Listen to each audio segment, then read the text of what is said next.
We're back, this time with a few pairs of New Balances. I actually filmed the entire video already, but I forgot to plug my newly created Instagram. So if you want to see more pictures and just random content of not only New Balances, but other sneakers, be sure to follow me at StuffDylanLikes. So if you're a regular to the channel, you'll know that I hop on pretty much any New Balance deal that I can find. In particular, I picked up this pair of the black and pink Made in USA 997s late last year, and for being such a timeless silhouette, I've been on the hunt ever since looking for a good deal on any pair that I could find. If you checked out my 2,000 subscriber special, you know that I came across this pair that I'm about to pull out. Getting to the pair itself, it looks to be a complex colorway, but it's actually really simple when you break it down. The uppers are mainly constructed in a variety of leathers, mesh, and of course velvety suede in this navy blue, neon green or yellow, what they're calling it, and gray colors. In true Made in USA fashion, the quality on these sneakers is nothing short of premium. The look and feel of the suede in particular on any Made in USA pair of New Balances is truly unmatched, which honestly keeps me coming back to these pairs. Contrasting the neutral colors of the navy blue and grays is this yellowish neon green color. I love how bright this neon is, and it turns this once neutral sneaker into a loud one.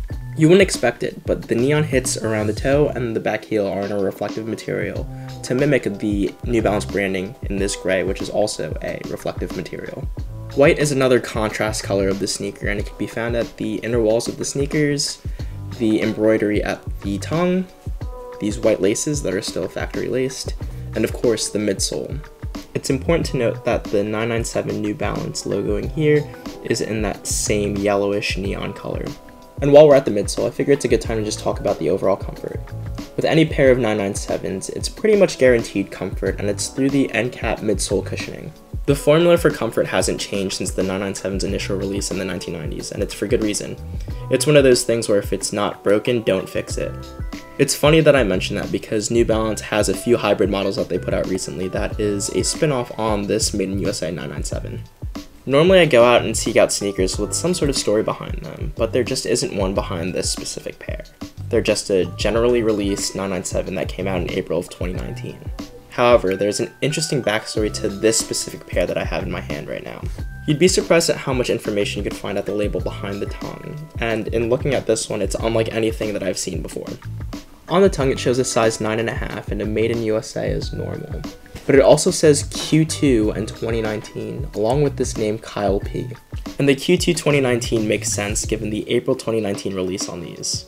So if I had to make an educated guess here, I'd say that this was a sample pair of 997s, maybe even one of the first prototypes before being rolled out to shops and retailers for sale to the public. And in going through my collection, I actually have another pair of samples, this one being a New Balance 574. Like this pair, there's nothing desirable about this 574. It's a general release 574 that was made in China, and you could probably still find sitting on shelves at Finish Line, New Balance, or any other sneaker retailer. The difference between this sample and this sample though is that this 574 is explicit in saying that it's a sample. You can see right here there's a sample stamp at the inner walls of the sneaker, and also at the tongue tag there isn't a size or anything to it. If you're interested in learning more about these, I made a video on them in the past, so be sure to check it out on my channel. Overall, this pair of Made in USA 997s just follows my philosophy of buying wearable, everyday sneakers composed of premium materials. I haven't worn them yet, but in looking at the colorway, it's perfect to pull out just in time for these warmer seasons. But that wraps it up for this video. Let me know what you guys think of this pair of the 997s in the comments below. Do you like this colorway? Is this a colorway of the 997 that you even knew about? And beyond that, let me know what you guys think of my findings of these potentially being samples. If you enjoyed the video, let me know by dropping a like and consider subscribing to the channel. There's a lot more sneaker content to come, so be sure to stick around.